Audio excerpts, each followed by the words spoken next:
Okay, hey boys and girls. Thank you for watching your Edpuzzle video on the Constitution of the United States. This is the system of government that we created after the Articles of Confederation. The Articles of Confederation, as you remember, they weren't working.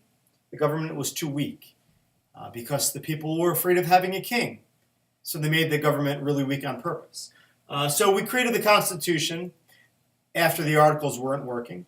We made sure that the small states and the big states were both happy because in the legislative branch, the branch that makes the laws, there were two houses. The House of Representatives, that is based on population. And if you are a state that has a lot of people, you have more representatives than if you're a state with only a smaller population. So the House of Representatives is based on population. And the Senate, as you recall, every state gets 2 senators. That is like the New Jersey plan. The small states like that.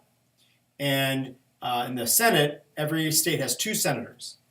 For a law to pass, the House of Representatives has to vote in favor of that bill, and the Senate has to vote in favor of that bill. So in the legislative branch, that's the branch that makes the laws, the House of Representatives and the Senate, they get to vote on bills. They get to vote on laws. They get to pass laws.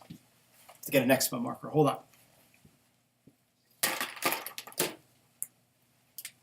So in the Constitution, Article 1 talks about the legislative branch, which is 2 houses, the Senate and the House of Representatives. They create the laws. They write bills, and they vote on the bills. Now, we don't want the legislative branch to be too powerful. In fact, nothing is too powerful in the Constitution. Because after that bill, if it becomes a law, the president, he's in the executive branch, he can veto that law. To veto a law, it says, nope, we're not going to make this a law. And the president can do that. So it makes the legislative branch not so powerful. But again, we didn't want to have a king. And if the president could veto a law and it would go away forever, that's pretty powerful.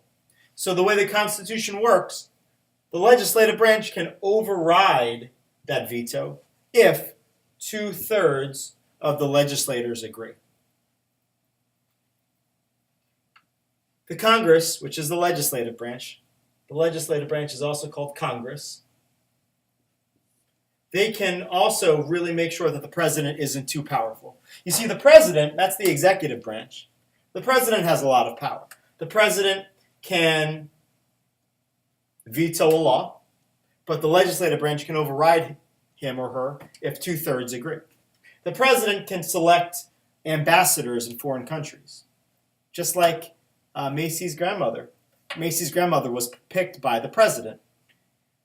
The legislative branch could override that selection. If the legislative branch didn't like your grandmother, Macy, they could vote against President Trump. But they didn't, because your grandmother is wonderful. So the legislative branch can override ambassador selections. The president can select a Supreme Court judge. That's the judicial branch. He can pick a judge. But the legislative branch can say, nope, we don't agree. And so that keeps the president from being too powerful. The president is in charge of the army, but only the legislative branch can declare war.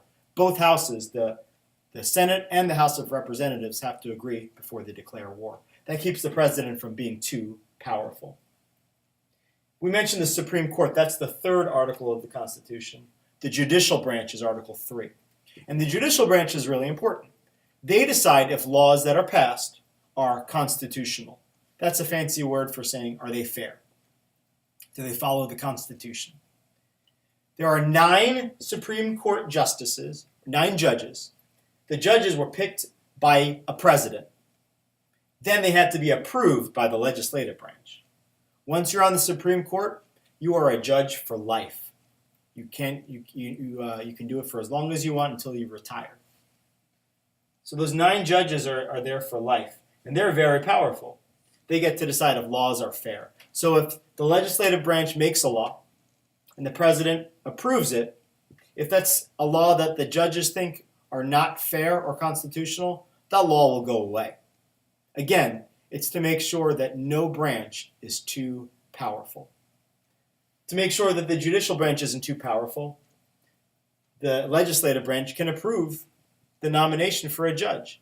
If the president picks a judge that the legislative branch they don't like, then he won't become a Supreme Court judge. So again, none of the branches are too powerful. The legislative branch, they make the laws, but the president can veto it. To keep the president from being too powerful, the legislative branch can override his veto. To keep them from being too powerful, the judicial branch can say, you know what, that law, not constitutional. So no branch is too powerful, thanks to the three branches under the Constitution. We were afraid of having a king, so we passed the Articles of Confederation. That didn't work, so we strengthened it by having a stronger government, but still not having a king by having what's called checks and balances.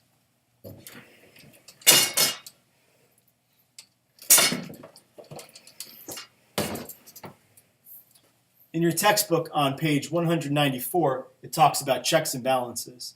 The legislative branch checks the power of the president. They can override his veto. The president has a check on the power of the legislative branch because they can veto the law. The judicial branch has a check on everyone's power by saying that something is unconstitutional. The legislative branch can check the power of the judicial branch by saying no to a president's nomination of a judge. There's no one branch that's too powerful. Everyone checks each other's power to make sure that things are fair. And that's the beauty of our country, and that's the beauty of the Constitution. And I hope this video made sense. Do your best. Hopefully this video will also make your worksheet on Chapter 14 make more sense as well. Okay, we did a good job on your Edpuzzle video. Good luck.